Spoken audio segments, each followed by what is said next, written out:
Now we'll have a little look on how to rotate object. First of all, I need to have something to rotate. So I'll just draw myself a kind of ellipsis here. And I would like to rotate this one.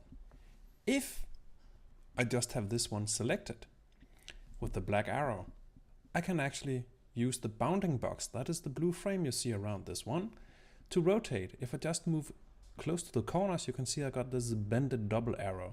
And that means I can just click and rotate. Quite easy and quite flexible. So I can just rotate with the same axis or the symmetrical axis here for this object. That I can also do from my transform palette. Here I can define or take some values here. I want to rotate it minus 90 degrees. Boom. And then it's rotated from its initial position. I can also just write in a number here and then say OK for that, and then it rotates whatever number I tucked in there. So that's why I can use the transform issue here. But the transform panel also have some nice features because it has actually a definition of my bounding box. You can see all these kind of square boxes here. That's reference points that refer to these points over here. So the 9 points you see here is actually the 9 points you see up top of here.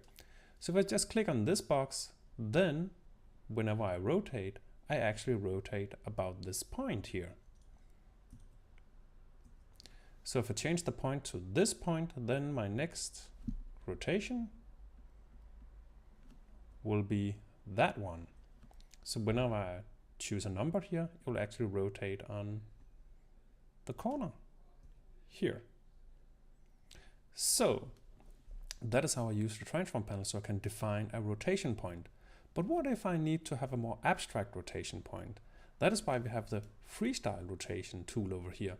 Usually when I just click on the tool, then I have my default rotation point here in the middle, and then I just click and drag, and then I drag my rotation all around.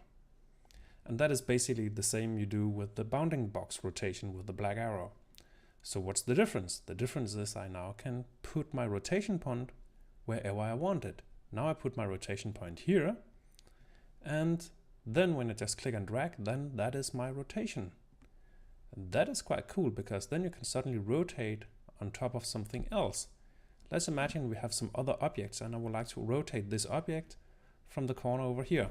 I take my rotation tool, I say, oh, I just need to select the proper item I would like to rotate.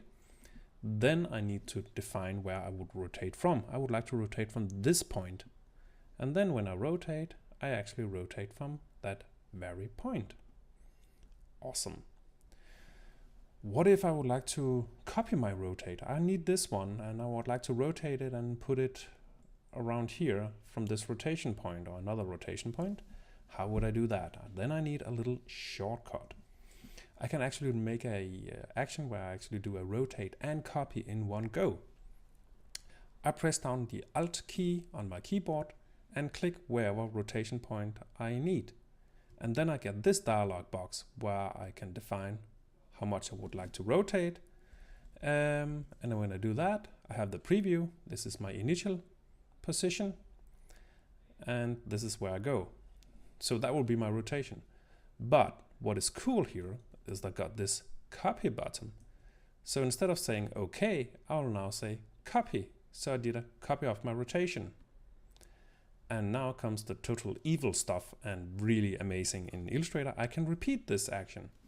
I just go up in my object here and then I have a transform again. This command is really cool because it just repeats what I just did.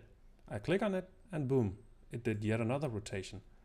Then I do it again and then I see it has a shortcut Control D or a Command D. So I'll just do my Command D and then I just repeat it all over. And then I have a shapes. And I can just do that endlessly. It can also be used if I just take this one and drag it, and then I drag it down here, and then I do a Command D or Control D, then it just do the very same action I just did. It just moved the distance I just moved.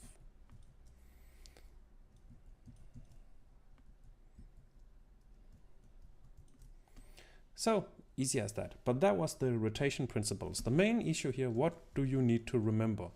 that if you just need to rotate an object, you can basically just do it with the black arrow, because the bounding box you got here actually is also a rotation box. It rotates your object on the center. If you need to have it offset to one of the bounding box's points, you can use transform panel. And if you want to have a freestyle rotation, you use the rotation tool. And especially if you want to rotate and copy in one go. That is good.